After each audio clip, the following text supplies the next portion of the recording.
In this tutorial, we'll show you how to use the new FraudLabs Pro MCP Server to validate an order and update order status in Claude Desktop. For the complete installation steps, check the tutorial article linked in the video description. First, open Claude Desktop. Start a new chat. Click the plus icon, hover over connectors, and make sure the FraudLabs Pro MCP Server is enabled. Next, go to the FraudLabs Pro MCP Server tutorial page.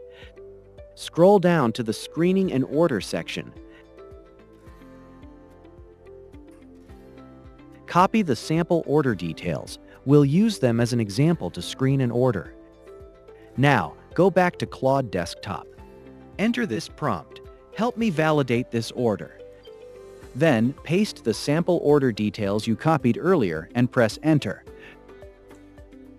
Claude will send the order details to FraudLabs Pro through the MCP server and return the fraud validation result.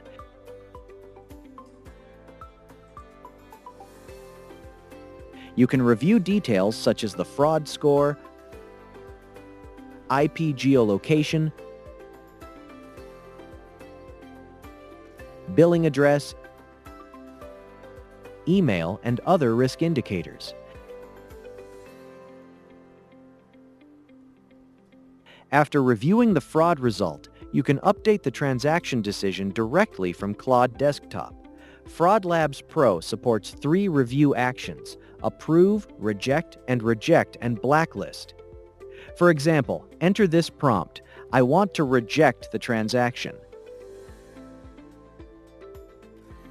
Then, the transaction status will be changed to rejected. That's how you can use the new FraudLabs Pro MCP server to screen orders and manage fraud review decisions directly in Claude Desktop. Try the FraudLabs Pro MCP AI agent today to simplify your fraud screening process.